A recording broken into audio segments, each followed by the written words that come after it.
ओम शांति, ओम शांति, ओम शांति, ओम शांति, ओम शांति। ओम शांति। आज तारीख हो गई 1 जुलाई 2025। प्रातः मुरली ओम शांति बाप दादा मधुर। कहाँ बैठे हैं? बाप दादा के सम्मुख। बाबा कहते मीठे बच्चे, तुम्हारी बुद्धि में अभी सारे ज्ञान का सार है, इसलिए तुम्हें चित्रों की भी दरकार नहीं। तुम बाप को याद करो और दूसरों को कराओ। बाबा कहते मीठे बच्चे, तुम्हारी बुद्धि में अभी सारे ज्ञान का सार है, इसलिए तुम्हें चित्रों की भी दरकार नहीं। तुम बाप को याद करो और दूसरों को कराओ। आज की मुरली से प्रश्न है, पिछाड़ी के समय तुम बच्चों की बुद्धि में कौन सा ज्ञान रहेगा? उत्तर, उस समय बुद्धि में यही रहेगा कि अभी हम जाते हैं वापस घर, फिर वहाँ से चक्र में आएंगे, धीरे धीरे सीढ़ी उतरेंगे, फिर बाप आएंगे चढ़ती कला में ले जाने।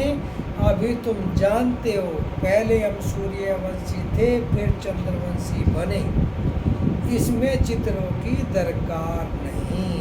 ओम शांति, ओम शांति। मैं आत्मा बिंदु रूप ज्योति स्वरूप, मैं आत्मा शांति धाम की रहने वाली हूँ, शांति के सागर बाप का बच्चा हूँ, शांति मेरा सब धर्म है। बाबा कहते मीठे बच्चे घर वापिस जाना है। ओम शांति। बच्चे आत्मवानी होकर बैठे हो, 84 का चक्र बुद्धि में है, अर्थात अपने वैरायटी जन्मों का ज्ञान है। विराट रूप का भी चित्र है ना, इसका ज्ञान भी बच्चों में है कि कैसे हम 84 जन्म लेते हैं। कैसे लेते हैं? सतयुग में 8 जन्म नहीं, 12 इस तरह।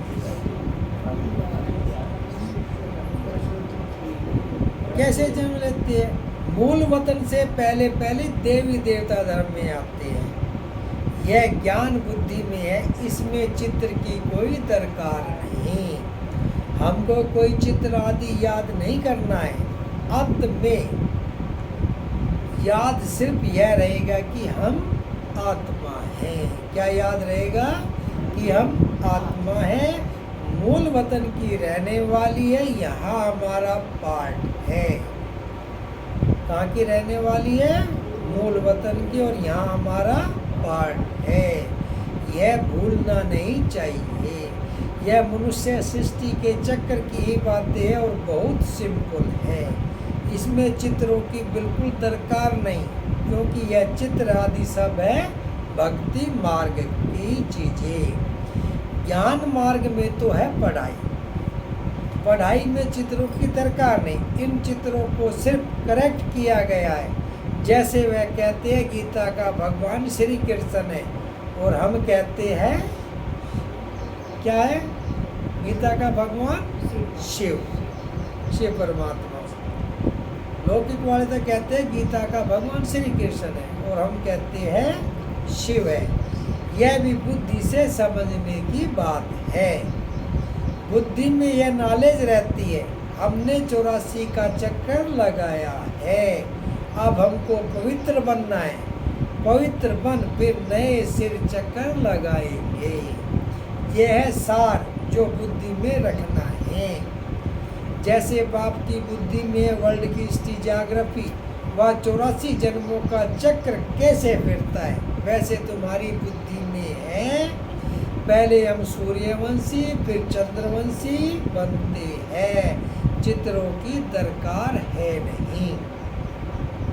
सिर्फ मनुष्यों को समझाने के लिए यह बनाए है। यह चित्र केवल मनुष्यों को समझाने के लिए बनाए है। ज्ञान मार्ग में तो सिर्फ बाप कहते हैं मन मना भव। जैसे यह चतुर्भुज का चित्र है, रावण का चित्र है, यह सब समझाने के लिए दिखलाने पड़ते हैं। तुम्हारी बुद्धि में तो यथार्थ ज्ञान है, तुम बिना चित्र के भी समझा सकते हो। क्या कहते बाबा कि तुम बिना चित्र के भी समझा सकते हो। तुम्हारी बुद्धि में 84 का चक्र है ना, 84 का चक्र। चित्रों द्वारा सिर्फ सहज करके समझाया जाता है, इनकी दरकार नहीं है। बुद्धि में है, पहले हम सूर्यवंशी घराने के थे, फिर चंद्रवंशी घराने के बने। वहाँ बहुत सुख है जिनको स्वर्ग कहा जाता है, यह चित्रों पर समझाते हैं। पिछाड़ी में तो बुद्धि में यह ज्ञान रहेगा। अभी हम जाते हैं, वापिस चक्कर लगाएंगे। सीढ़ी पर समझाया जाता है तो मनुष्यों को सहज हो जाए। तुम्हारी बुद्धि में यह भी सारा ज्ञान है कि कैसे हम सीढ़ी उतरते हैं। फिर बाप चढ़ती कला में ले जाते हैं। कैसे उतरते हैं? सतयुग से धीरे धीरे आके कलयुग अंत तक 16 कला संपूर्ण, फिर 14, फिर 8 और फिर कोई कला नहीं। और फिर एकदम तो जब परमात्मा आते हैं तो एकदम ऊपर ले जाते हैं और फिर 84 जन्म के चक्कर में आते हैं। तो वापिस चक्कर लगाएंगे। सीढ़ी पर समझाए तो मनुष्यों को सहज हो। तुम्हारी बुद्धि में यह भी सारा ज्ञान है कि हम कैसे सीढ़ी उतरते हैं। फिर चढ़ती कला में ले जाते हैं। बाप कहते हैं मैं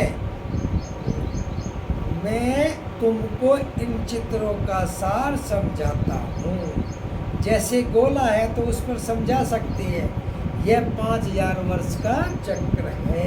ये कितने का सृष्टि चक्र है? चक्र 5000 वर्ष का। अगर लाखों वर्ष होते तो संख्या कितनी बढ़ जाती। क्रिश्चियन का दिखाते हैं 2000 वर्ष।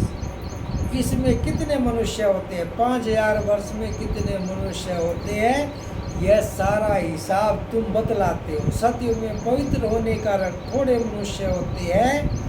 अभी तो कितने ढेर है। लाखों वर्ष की आयु होती तो संख्या भी अनगिनत हो जाए। क्रिश्चियन की भेंट में आदमशुमारी का हिसाब तो निकालते हैं ना। हिंदुओं की आदमशुमारी कम दिखाते हैं, क्रिश्चियन ज़्यादा दिखाते हैं, हिंदू कम दिखाते हैं। जबकि पहले कौन आए? हम ही थे हिंदू, आदि सनातन देवी देवता धर्म। हम अपने को भूल के और हम हिंदू कहलाने लगे। क्रिश्चियन बहुत बन गए हैं। जो अच्छे समझदार बच्चे हैं बिगड़ चित्रों को भी समझा सकते हैं। विचार करो, इस समय कितने ढेर मनुष्य हैं। नई दुनिया में कितने थोड़े मनुष्य होंगे। अभी तो पुरानी दुनिया है जिसमें इतने मनुष्य हैं। फिर नई दुनिया कैसे स्थापन होती है? कौन स्थापन करते हैं? यह बाप ही समझाते हैं। कैसे स्थापन होते हैं और कौन करते हैं? बताओ। शिव बाबा ही तो आके ब्रह्मतन के द्वारा स्थापन करते हैं। वही ज्ञान का सार है। और ये बात कौन बताता? स्वयं परम पिता परमात्मा जब संगम युग पर आते तो ये बताते हैं। वही ज्ञान का सार है। तुम बच्चों को सिर्फ यह 84 का चक्र ही बुद्धि में रखना है। अभी हम नरक से स्वर्ग में जाते हैं तो अंदर खुशी होगी ना। सतयुग में दुख की कोई बात होती नहीं। ऐसा कोई प्राप्त वस्तु नहीं जिसकी प्राप्ति के लिए पुरुषार्थ करे। यहाँ पुरुषार्थ करना पड़ता है। यह मशीन चाहिए, यह चाहिए। वहाँ तो सब सुख मौजूद है। जैसे कोई महाराजा होता है तो उनके पास सब सुख मौजूद रहते हैं। गरीब के पास तो सब सुख मौजूद नहीं होते। परंतु यह तो है कलयुग, तो बीमारियां आदि सब कुछ है।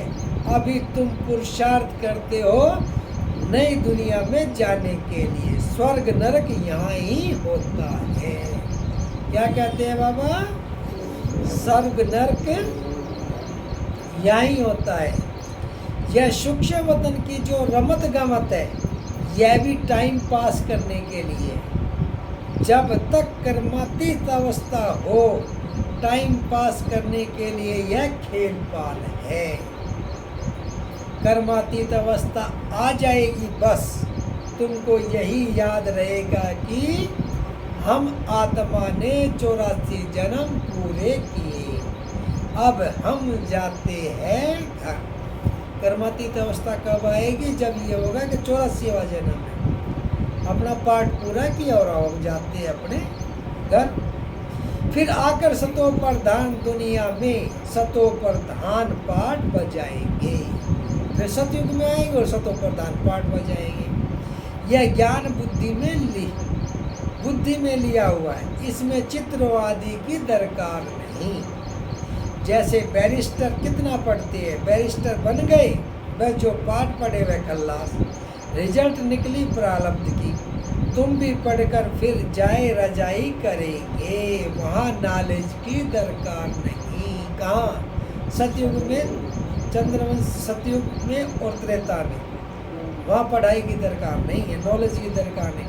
इन चित्रों में भी रॉन्ग राइट क्या है, ये अभी तुम्हारी बुद्धि में। बाप बैठ समझाते हैं लक्ष्मी नारायण कौन है, यह विष्णु क्या है। विष्णु के चित्र में मनुष्य मूंझ जाते हैं, बिगर समझ के पूजा भी जैसे फालतू हो जाती है, समझते कुछ भी नहीं। पूजा करते रहते हैं परंतु कौन है ये कुछ नहीं समझते। जैसे विष्णु को नहीं समझते, लक्ष्मी नारायण को भी नहीं समझते, ब्रह्मा विष्णु शंकर को भी नहीं समझते। ब्रह्मा तो यहाँ है, यह पवित्र बन शरीर छोड़ चले जाएंगे। इस पुरानी दुनिया से वैराग्य है, यहाँ का कर्म बंधन दुख देने वाला है। अब बाप कहते अपने घर चलो। अब क्या कहते बाप? कि अपने घर चलो, वहाँ दुख का नाम निशान नहीं होगा। पहले तुम अपने घर में थे, फिर राजधानी में आए, अब बाप फिर आए हैं पतित पावन बनाने। अब बाप फिर आए हैं पावन बनाने। ये समय मनुष्यों का खान पान आदि कितना गंदा है, क्या क्या चीज़ें खाते रहते हैं। वहाँ देवता ऐसी गंदी चीज़ थोड़े ही खाते हैं। भक्ति मार्ग देखो कैसा है, मनुष्य की भी बलि चढ़ाते हैं। बाप कहते हैं यह भी ड्रामा बना हुआ है। क्या कहते हैं बाबा? यह ड्रामा बना हुआ है।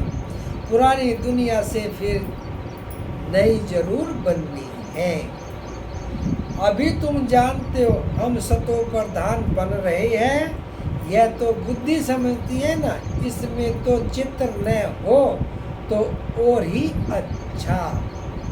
नहीं तो मनुष्य बहुत ही प्रश्न पूछते हैं। बाप ने 84 जन्मों का चक्कर समझाया, बाप ने 84 जन्मों का चक्कर समझाया है। हम ऐसे सूर्यवंशी, चंद्रवंशी, वैश्यवंशी, शूद्रवंशी बनते हैं, इतने जन्म लेते हैं। पता है ना सबको, सतयुग में कितने जन्म लेते हैं, त्रेता में कितने। तो वही कह रहे हैं बाप ने ही है इसका 84 जन्मों का चक्कर का राज समझाया है। यह बुद्धि में रखना होता है। तुम बच्चे सूक्ष्म वतन का राज भी समझते हो, ध्यान में सूक्ष्म वतन में जाते हो, परंतु इसमें न योग है न ज्ञान है।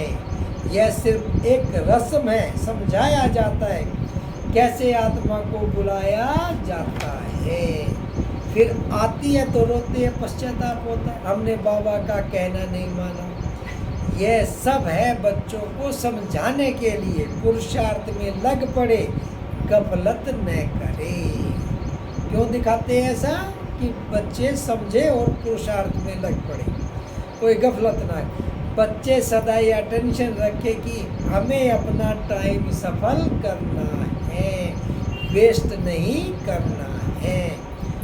तो माया गफलत नहीं करा सकती। बाबा भी समझाते रहते हैं बच्चे टाइम वेस्ट न करो, बहुतों को रास्ता बताने का पुरुषार्थ करो, महादानी बनो, बाप को याद करो तो विकर्म विनाश होंगे। क्या कहते हैं बाबा? तो विकर्म विनाश होंगे। जो भी आते हैं उनको यह समझाओ और 84 का चक्र बताओ। वर्ल्ड की हिस्ट्री ज्योग्राफी कैसे रिपीट होती है? नट सेल में सारा चक्र बुद्धि में रहना चाहिए। तुम बच्चों को खुशी रहनी चाहिए कि अभी हम इस गंदी दुनिया से छूटते हैं। मनुष्य समझते हैं स्वर्ग नरक यहाँ ही है। जिनको बहुत धन है तो समझते हम स्वर्ग में है, अच्छे कर्म किए इसलिए सुख मिला है। अभी तुम बहुत अच्छे कर्म करते हो जो 21 जन्म के लिए तुम सुख पाते हो। वह तो एक जन्म के लिए समझते कि हम स्वर्ग में हैं। बाप कहते वह है अल्पकाल का सुख। तुम्हारा सुख है 21 जन्मों का। 21 जन्म मतलब सतयुग और त्रेता। 8 जन्म सतयुग में और 12 जन्म त्रेता में और 1 जन्म ये जब स्वयं परमपिता परमात्मा आगे हमें ज्ञान दे रहे हैं तो ये हो गया 21 जन्म। जिसके लिए बाप कहते हैं सभी को रास्ता बताते जाओ। बाप की याद से ही निरोगी बनेंगे और स्वर्ग के मालिक बन जाएंगे। स्वर्ग में है राजाई, उनको भी याद करो। राजाई थी अभी नहीं है। भारत की ही बात है, बाकी तो है बाई प्लाट्स। पिछाड़ी में सब चले जाएंगे, फिर हम आएंगे नई दुनिया में। अब इस समझाने में चित्रों की दरकार थोड़े ही है। यह सिर्फ समझाने के लिए मूल वतन सूक्ष्म वतन दिखाते हैं, समझाया जाता। बाकी यह तो भक्ति मार्ग वालों ने चित्र आदि बनाई है, तो हमको भी फिर करेक्ट कर बनाने पड़ते हैं। नहीं तो कहेंगे तुम तो नास्तिक हो, इसलिए करेक्ट कर बनाए हैं। ब्रह्मा द्वारा स्थापना, शंकर द्वारा विनाश, वास्तव में यह भी ड्रामा में नून है। ये बार बार आ करेक्ट करके समझाए बनाए चित्र। उनके चित्रों में क्या है? ब्रह्मा विष्णु शंकर, उसमें शिव बाबा को नहीं दिखाया। तो ये कह रहे हैं कि यही हमने करेक्ट करके में हमारे चित्रों में शिव बाबा है ऊपर, लक्ष्मी नारायण के ऊपर भी शिव बाबा है, ब्रह्मा विष्णु के ऊपर भी शिव बाबा है। तो यही बार बार जो कह रहे हैं ना करेक्ट करके बनाए हैं वो ये है। ब्रह्मा द्वारा स्थापना, शंकर द्वारा विनाश, वास्तव में यह भी ड्रामा में नून है। कोई कुछ करता थोड़े ही है। साइंसदान भी अपनी बुद्धि से यह सब बनाते हैं। बल कितना भी कोई कहे कि बम्स न बनाओ, परंतु जिनके पास ढेर है वह समुद्र में डाले तो फिर दूसरा कोई न बनाए। वह रखे हैं तो जरूर और भी बनाएंगे। अभी तुम बच्चे जानते हो सृष्टि का विनाश तो जरूर होना ही है। लड़ाई भी जरूर लगनी है। विनाश होता है फिर तुम अपना राज्य लेते हो। अब बाप कहते हैं बच्चे सबका कल्याणकारी बनो। क्या कहते हैं बाबा? अपना तो करो ही करो, परंतु सबका कल्याण करो। बच्चों को अपनी उस तकदीर बनाने के लिए बाप श्रीमत देते हैं। मीठे बच्चे अपना सब कुछ धनी के नाम सफल कर लो। किनकी दबी रहेगी धूल में, किनकी राजा खाए। धनी बाप खुद कहते हैं बच्चे इसमें खर्च करो। यह रूहानी हॉस्पिटल यूनिवर्सिटी खोलो तो बहुतों का कल्याण हो जाएगा। धनी के नाम तुम खर्चते हो, जिसका फिर 21 जन्म के लिए तुमको रिटर्न में मिलता है। यह दुनिया ही खत्म होनी है, इसलिए धनी के नाम जितना हो सके सफल करो। धनी शिव बाबा है ना, भक्ति मार्ग में भी धनी के नाम करते थे। अभी तो है डायरेक्ट। धनी के नाम बड़ी बड़ी यूनिवर्सिटी खोलते जाओ तो बहुतों का कल्याण हो जाएगा। 21 जन्म राज्य भाग्य चक्कर लेंगे, नहीं तो यह धन दौलत आदि सब खत्म हो जाएंगे। भक्ति मार्ग में खत्म नहीं होते हैं, अभी तो खत्म होना है। तुम खर्चो फिर तुमको ही रिटर्न मिलेगा। धनी के नाम पर सबका कल्याण करो तो 21 जन्मों का वर्षा मिलेगा। कितना अच्छा समझाते हैं। फिर जिनकी तकदीर में है वह खर्च करते रहते हैं, अपना घर बार भी संभालना है। इनका बाबा का पार्ट ही ऐसा था, एकदम जोर से नशा चढ़ गया। बाबा बादशाही देते हैं, फिर गदाई क्या करेंगे। तुम सब बादशाही लेने के लिए बैठे हो तो फॉलो करो ना। जानते हो इसने कैसे सब छोड़ दिया। नशा चढ़ गया, ओह रजाई मिलती है, अल्फ को अल्लाह मिला तो बेभागीदार को भी रजाई दे दी। रजाई थी, कम नहीं था, अच्छा फर्टाइल धंधा था। ब्रह्मा बाबा के बारे में बता रहे हैं कि वो भी हीरो का व्यापारी था। कोई ऐसा नहीं था कि वैसे ही कोई छोटा मोटा कारोबार था, बहुत बड़ा कारोबार था। तो उसने झट से ही अपने भागीदारों को सौंप दिया और इसमें आ गए। तो यही कह रहे कि रजाई थी, कम नहीं था, अच्छा फर्टाइल धंधा था। अब तुमको यह रजाई मिल रही है तो बहुतों का कल्याण करो।